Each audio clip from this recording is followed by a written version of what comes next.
It's time for the One Bar and Lupica Show, bringing you anything and everything Minnesota Vikings. Welcome to professional football. All right, welcome back to the One Bar and Lupica Show. I am One Bar, and in today's episode, we're going to be talking about three positions that scare the living shit out of me heading into 2020. Now, the Vikings have some very stacked positions: linebacker, running back, tight ends, quarterback, whether you like Kirk Cousins or not, pretty damn good. So we have some positions that we feel very, very good about. Today, I'm going to be talking about the ones that are going to keep me up at night. They're going to be keeping me up thinking about the horrible, horrible things that could happen with these guys. But hopefully I'm proven very, very wrong, and some of these guys step shit up. And it will be a Viking miracle. So let's get into it in no particular order. The first position that scares the crap out of me and probably scares the crap out of a lot of Vikings fans is the cornerback. We lost some big names. We lost Mackenzie Alexander, Xavier Rhodes, Trey Waynes. Yes, we all know that. However you felt about those guys, yes, Trey Waynes was up and down. Xavier Rhodes seems to be past his prime. They did have that veteran leadership. They did have the experience out there that actually brings quite a bit to the cornerback group. This year, we're rolling with very, very inexperienced guys. Mike Hughes, Holton Hill, even though they've been around a couple of years, not a ton of experience. And then you throw in the rookies, Jeff Gladney, Cam Dantzler, and second-year guy Chris Boyd. This is going to be a roller coaster ride. I think there's going to be games that everyone's just going to get very excited about what they're going to bring to the table, about the potential. And then I think there's going to be some games where they look like they are very inexperienced, which they are. So very excited about this group. I think Mike Hughes, this is going to be kind of a make or break year to see what we got in him. Holton Hill, all signs point to him just continuing to get better. This is his third year, so very high hopes for him. And we all know the Cam Dantzler hype, which I am completely on board on. Jeff Gladney and Chris Boyd. So, like I said, it's going to be scary at times. There's going to be quarterbacks where Aaron Rodgers is going to come out here licking his chops at this and pick them apart. And we're just going to have to deal with it. We're just going to have to really hope the safeties back there, Anthony Harris, Harrison Smith, lend a hand in that. And to be honest, I'm still a little surprised that the Vikings have not brought in just some seasoned vet at corner. Drake Kirkpatrick is always an easy name to throw out there because of the Bengal connection, which has never really panned out. But he's still out there. He's still working out for teams. You would think he's going to be a decent price, and worst case, he could come in, be the number 3, even, I mean, just add depth and add that veteran leadership that these guys need.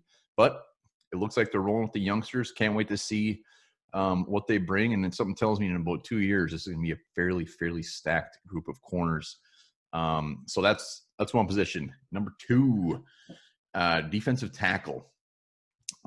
We go from Linval to Michael Pierce opting out. Michael Pierce would have made me sleep quite a bit better with him out there.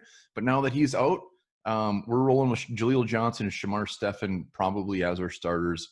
Zimmer has said multiple times that he plans on just a big old rotation at that defensive tackle. Last year, the Vikings were 13th versus the run, giving up 100 yards a game, which wasn't horrible. But we had Linval, we had that big body, and this year we're kind of just going fresh. I mean, Jaleel Johnson.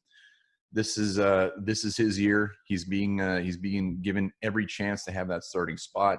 Shamar Stephen is going to move over to the big boy spot where they feel that he's going to be much better. He's going to contribute a lot better, but stuff in the run is going to be very, very scary. I think when you look at getting at the quarterback, guys like Armon Watts, Hercules Mataafa, maybe James Lynch. James Lynch has had a very, very quiet training camp so far, but so have all the rookies.